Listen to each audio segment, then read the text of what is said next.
নমস্কার সবাইকে। আমি হাজির হয়ে গেছি আমার একগুচ্ছ স্বপ্ন পূরণের স্বপ্ন নিয়ে তোমাদের সামনে। তোমরা সবাই কেমন আছো? আশা করছি ভালো আছো। আমরাও খুব ভালো আছি। আজকে হচ্ছে রবিবার। হ্যাপি সানডে তোমাদের সবাইকে। আর এখন ঘড়িতে ওই 10:30 মতো বাজে। তো ভিডিওটা এখন থেকে শুরু করছি, তোমরা দেখো। আশা করছি তোমাদের খুব ভালো লাগবে।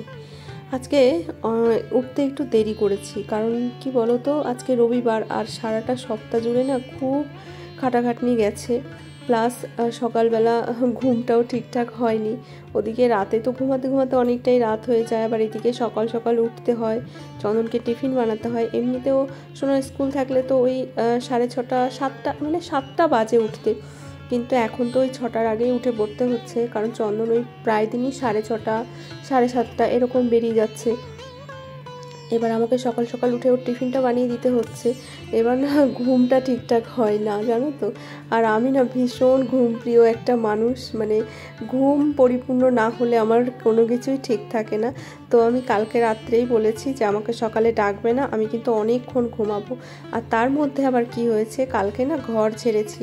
আর কালকে তোমাদের সঙ্গে কোনো ভিডিও শেয়ার করিনি, কারণ ঘর ঝাড়তে গেলে না ওই ক্যামেরা করতে করতে যদি ঘর ঝাড়তে যাই তাহলে না ওই প্রচুর টাইম লেগে যাবে। আর এমনিতেই আমি সকাল ওই 10:30টার সময় ঘর ঝাড়া শুরু করেছি, আর হচ্ছে গিয়ে ওই সন্ধ্যা 5টার সময় ঘর ঝাড়া আর কি কমপ্লিট হয়েছে। মানে ঘর ঝেড়ে তারপরে হচ্ছে ঘর ঝাড় দিয়ে মুছে পরিষ্কার করতে করতে ওই 5টা মতো বেজে গেছে।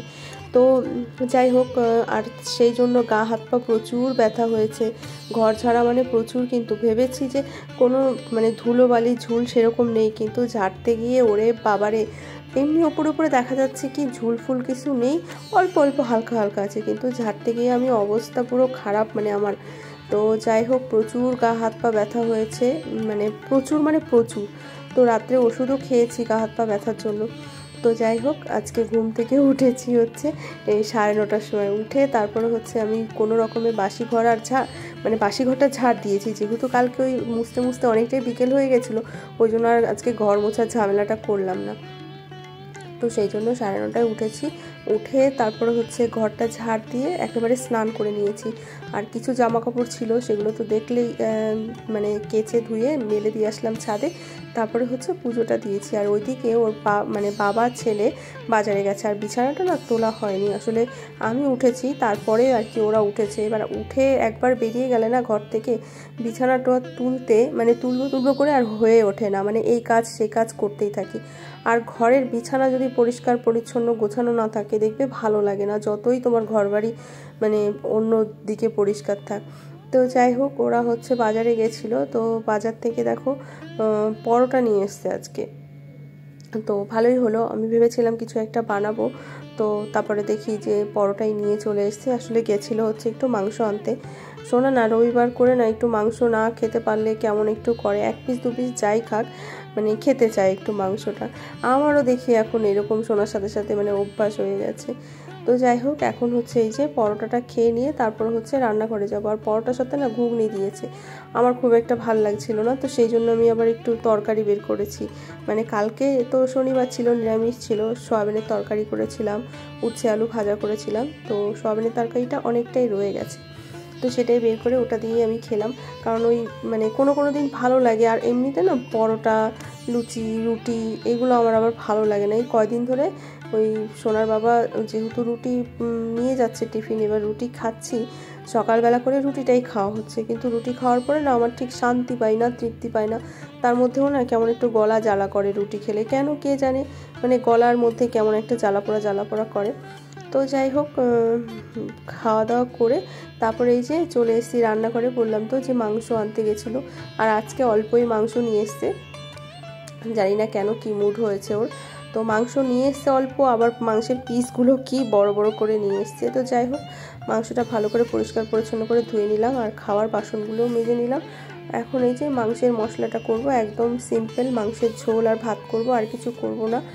কারণ কালকের ওই উচ্ছে আলু ভাজা রয়েছে অনেকটা, আর হচ্ছে গিয়ে ভাতও করব না, ভাতও রয়েছে অনেকটা, জানো তো। কালকে রান্না তো করেছি সকালবেলায়, তো সকালবেলা রান্না করেছি, সকালে রুটি আর হচ্ছে ওই ভাজাভুজি খাওয়া হয়েছে। আর সকালে চন্দনকে টিফিনে দিয়েছিলাম হচ্ছে রুটি আর হচ্ছে ছিল কি বলে লাউয়ের খোসা ছিল, সেই দিয়ে আলু দিয়ে বেশ সুন্দর করে একটা একদম ঝুরঝুরে করে ভাজা করে দিয়েছিলাম। তো সেটাই আমি আর সোনাও খেয়েছিলাম।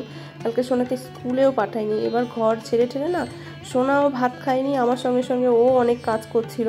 এবার ওই ধুলোবালি অবস্থায় ভাত খাওয়া যায় বলো? রান্না করে রেখেই দিয়েছি, সে ভাত আর খাওয়া হয়নি। সন্ধেবেলা একবার করে সবাই ভাত খেয়েছি, আর চন্দন তো কালকে সারাদিনে ভাতই খায়নি। রাত্রেবেলা বলে কি ভাত খাবো না, আমাকে একটু মুড়ি দাও। তো কালকে রাত্রে মুড়ি খেয়েছে, এবার না হাঁড়ি ভর্তি ভাত রয়েছে। তো চন্দনকে বললাম কি করব ভাতটা, বললো তুমি ভাতটা গরম করে ফেলো, আর কিছু করতে হবে না, হচ্ছে আর মাংসের ঝোল করে ফেলো। তো সেটাই হবে। সকালে ভেবেছিলাম যে ভাতটা ভাজা করব আলু পেঁয়াজ দিয়ে, বেশ ভালোই লাগে কিন্তু ভাত ভাজা খেতে। তো তার মধ্যে তো দেখলেই টিফিন নিয়ে চলে আসলো। তো মোটামুটি এখন সব কিছুই রেডি। তো বন্ধুরা এই যে সব রেডি করে নিয়েছি, এখন শুধু রান্না করব। আলু দেখো কতগুলো, আসলে কি বলতো এই ভাজা হয়ে গেলে আলু ওরা খেয়ে শেষ করে দেয়, ওই জন্য এতগুলো আলু আজকে দিয়েছি, কারণ ভাজা আলু খাবে আমি জানি। আর এখানে এই যে মশলা রেডি করে রেখেছি, এইগুলো গোটা দেবো, এই লঙ্কা কটা পেঁয়াজ আর হচ্ছে রসুন এই কটা গোটা দেবো, আর এই কটা হচ্ছে বাটবো। আর এই তো মাংস, আজকে অল্প মাংসই এনেছে। তো চলো ঝটপট হচ্ছে রান্নাটা করি। সব কিছু গোছানো থাকলে রান্না করতে কিন্তু দেখবে বেশি টাইম লাগে না, আর মাংস রান্না করতে তো একদমই টাইম লাগে না। আমার সবচেয়ে ভালো লাগে এই মাংসটা রান্না করতে, কারণ কোনো কিছুর মানে ঝামেলা নেই, একটু মশলাটা করে নিলে ব্যাস, শুধু দাঁড়িয়ে দাঁড়িয়ে শুধু নাড়াচাড়া করো। এই মাছ করতে সবচেয়ে বিরক্ত লাগে। আর বিরক্ত কেন লাগে জানো তো? ওই যে মাছ ভাজতে গিয়ে চারিদিকে তেল ছিটকায়, আমার আবার ওই যে ছুচিবাই একটা অভ্যাস আছে না, যে চারিদিকে তেল ছিটকালে কেমন একটু লাগে। তোমরা বিশ্বাস করবে কিনা জানি না, আমি রান্না করতে করতে কতবার যে ঘর মানে ওই গ্যাসটাকে মুছি, একটু তেল ছিটকালেই মুছে নিই, একটু তেল ছিটকালেই মুছে নিই, মানে অপরিষ্কার দেখলে আমার ঠিক ভালো লাগে না। তো এই যে দেখো বললাম না যে আলু ভাজতে ভাজতেই আমার শেষ, ওই ভাজতে মানে ভাজা হয়নি, আলুর গন্ধ বেরিয়েছে, ব্যাস বাটি নিয়ে হাজির হয়ে গেছে। ছেলে তো প্রথমে তো বাবা আসলো, তারপর আবার ছেলেও আসলো। তো ওদের হচ্ছে চন্দন খেয়েছে 3 পিস না 2 পিস যাই হোক, আর সোনা খেয়েছে 3 পিস। তাহলে ভাবো কতগুলো আলু দিয়েছি, তার মধ্যে যদি ওরা খেয়ে নেয় কি করে আলু থাকে। ওই জন্যই আমি আরও বেশি করে আলু হচ্ছে রান্না মানে মাংসতে আর কি দেই। ওরা ওই ভাজা আলুটা কী যে ভালোবাসে খেতে। তো যাই হোক মশলাটা আজকে শিলে করে নিলাম, কারণ অল্প মশলা তো, মাংসটা যেহেতু অল্প, তো সেই জন্য শিলের মধ্যেই মশলাটা করে নিলাম। আর মাংস রান্না করতে গিয়ে আজকে কী কাণ্ড ঘটিয়েছি সত্যি গো। আমাদের জীবনে আজ পর্যন্ত কোনো সিদ্ধান্ত আলোচনা করে হয়নি, হুটহাট করেই আমরা সিদ্ধান্ত নিয়ে ফেলি জানো তো। জীবনে যে কত বড় বড় সিদ্ধান্ত আমরা হুটহাট করে নিয়েছি, আর সেগুলোতে সাকসেসও পেয়েছি, বিশ্বাস করো কি বলবো। আর এটা তো ছোটোখাটো একটা বিষয়। আরে কি হয়েছে বলো তো, আজকে রান্নাঘরে রান্না করছি, হঠাৎ করে আমার যে মশলার কৌটোগুলো থাকে একটা র্যাক টাইপের উপরে, তো সে তার মধ্যে না আমার হচ্ছে বিরিয়ানি মশলা, মিঠা আতর এগুলো থাকে। তো আজকে না মশলা নিতে গিয়ে আমি জানি না হঠাৎ করে কেন আমার নাকের মধ্যে না বিরিয়ানির গন্ধ চলে আসলো। দেখবে আতর থাকলে কিন্তু আতরের গন্ধটা একদম মানে ছড়িয়ে যায়, তো এখানে আতরটা রয়েছে, তো গন্ধ রোজই পাই, কিন্তু আজকে না কেন জানি না হঠাৎ করে গন্ধটা পেয়ে এত বিরিয়ানি খেতে ইচ্ছে করছিল, আমি বুঝে পাচ্ছিলাম না। তো চন্দনকে মানে আর কি মশলা বাটতে বাটতেই চন্দনের কাছে গেছি, চন্দন ঘরে কাজ করছিল। তো আমি গিয়ে বলছি কি আমার না খুব বিরিয়ানি খেতে ইচ্ছে করছে। বলছে তাহলে কি করবে, চাল নিয়ে আসতে বলো সোনাকে। তো বিরিয়ানির চাল সবসময় তো ঘরে থাকে না, আর অল্প মাংস, আর বিরিয়ানি করব বলে সেইভাবে তো মনস্থির করিও নি। তো সোনাকে চাল আনতে বলেছি, ও মা সোনা দৌড়ে গিয়ে চালও নিয়ে এসছে। তো মাংস করব, সেই মাংসটার মানে মাংসের মতোই করে মাংসটা করেছি। তো জাস্ট শুধু হচ্ছে বিরিয়ানি মশলাটা দিয়েছি আর মিঠা আতর দিয়েছি আর কি। তো চলো তোমরা দেখতে থাকো আজকে আমি কি কাণ্ড করেছি, মানে কিভাবে আর কি বিরিয়ানিটা রান্না করলাম। তো মাংসের মতোই করলাম, মানে আমি যখন আমার আলুটাও ভাজা হয়ে গেছে, তারপরে ওরকম মনে হয়েছে যে বিরিয়ানি খাবো। তো তারপরেই তো এই কাণ্ড। তো এই যে মাংস এখানে রেডি, এখানে এই যে ভাত রেডি, আর এখানে এই যে বিরিয়ানি মশলা আর হচ্ছে গিয়ে বেরেস্তা, আর এখানে হচ্ছে ওই তেলটা তুলে রেখেছি, মানে ওই চিকেনের যে কষিয়েছি তার উপরে যে তেলটা, সেইটার মধ্যে গোলাপ জল কেওড়া জল একটু মিশিয়ে নিয়েছি, ব্যাস এই আর কি। চলো ঝটপট আগে মানে বসিয়ে দিই, কারণ অনেকটাই বেলা হয়ে গেছে। এই যে হাঁড়িতে কিছুটা ভাত রয়েছে আর এখানে কিছুটা ভাত রয়েছে। তো চলো শর্টকাট বিরিয়ানি। দেখতেই পেলে বিরিয়ানির জন্য আজকে কি কি আমি নিয়েছি। তো এখানে এই যে এই কড়াইতেই করব, কারণ ওই যে বললাম 500 চাল, মাংস যেহেতু অল্প, চালটাও অল্প ওই আনিয়েছি, আর একবেলার জন্যই করব। মানে ওই যে বললাম খেতে ইচ্ছা করছে হঠাৎ করে, ওই যে সিদ্ধান্ত তো নেইনি যে বিরিয়ানি করব আজকে। তো যাই হোক, প্রথমে কড়াইয়ের মধ্যে একটু ঘি দিয়ে গরম করে নিয়ে তারপরে হচ্ছে যেরকম আর কি বিরিয়ানি করে, তো মাংস দিয়ে দিয়েছি নিচে কিছুটা, আর একটু গ্রেভি দিয়ে দিয়েছি, তারপরে বিরিয়ানি মশলা বেরেস্তা দিয়ে তারপরে বাকি মাংসটা দিয়ে তার উপরে আবার আরেক লেয়ার ভাত দিয়ে তার উপরে ওই যে আবার পেঁয়াজ বেরেস্তা আর বিরিয়ানি মশলা, আর ওই যে জলটা রেখেছিলাম ওই গোলাপ জল আর কেওড়া জল দিয়ে একটুখানি মাংসের তেলটা তুলে রেখেছিলাম। মানে কি বলবো, কি কাণ্ড! বিরিয়ানির কিন্তু কোনো কিছুই নেই, শুধু রয়েছে মিঠা আতর আর গোলাপ জল কেওড়া জল, এগুলো তো ঘরে থাকেই, আর হচ্ছে গিয়ে বিরিয়ানি মশলা, ব্যাস এই কয়টা, আমার মিঠা আতর। তো এই কয়টা জিনিস দিয়ে কি সুন্দর বিরিয়ানি বানিয়ে নিলাম, বিশ্বাস করো তোমরা মানে অবাক হয়ে যাবে যে আজকে যদি তোমাদের আমি বিরিয়ানিটা টেস্ট করাতে পারতাম না, বিশ্বাস করো এত ভালো হয়েছে খেতে, এত ভালো। আমি এত দিন ধরে বিরিয়ানি বানাই, বোধহয় আজকে ফার্স্ট এতটা ভালো। ভালো তো হয়, আমার সত্যি কথা বলতে নেই, আমার হাতের বিরিয়ানি আমি জানি না, আমি যেমন তেমন করে রান্না করলেও বিরিয়ানিটা আমার খুব ভালো হয়ে যায়। বেশ সবাই আর কি যারা খেয়েছে আজ পর্যন্ত আমার হাতের বিরিয়ানি সবাই বলেছে খুবই ভালো হয়েছে, খুবই ভালো হয়েছে। তো সেই জন্যই আর কি বলা।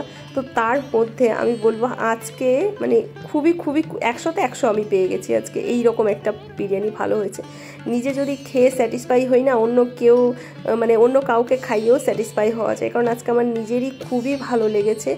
তো যাই হোক, ওইদিকে বিরিয়ানিটা আমি দমে বসিয়ে দিলাম, আর এদিকে এই যে কিছু বাসন হয়েছে সেগুলো মেজে নিলাম। আর গ্যাসটা রান্না করতে করতে ওই যে বললাম যে আমি গ্যাস রান্না করতে করতে কতবার যে মুছি, তো লাস্ট ফিনিশিং একবার মুছে নিয়েছি বেশ স্কচব্রাইট দিয়ে পরিষ্কার করে।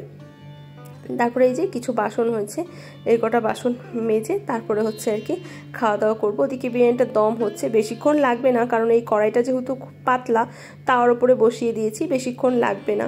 আর আজকে তো সব কিছুই গরম গরম না, মানে ভাতটাও গরম, মাংসটাও গরম।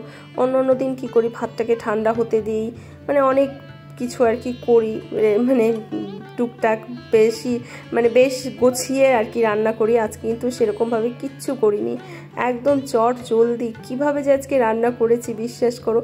তারপরও এত ভালো কি করে হলো আমি বুঝতেই পারলাম না। দেখো বিরিয়ানির কালারটা দেখেছো কি সুন্দর হয়েছে, আর এত সুন্দর গন্ধ বেরিয়েছে।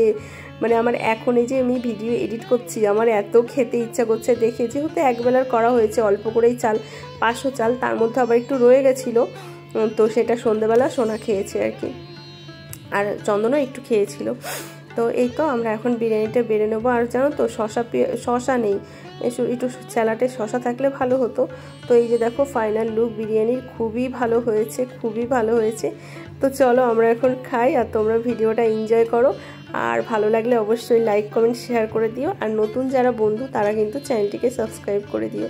ফিরে আসছি নতুন একটি ভিডিওর সাথে, ততক্ষণে তোমরা সবাই ভালো থেকো, সুস্থ থেকো, সাবধানে থেকো। ধন্যবাদ।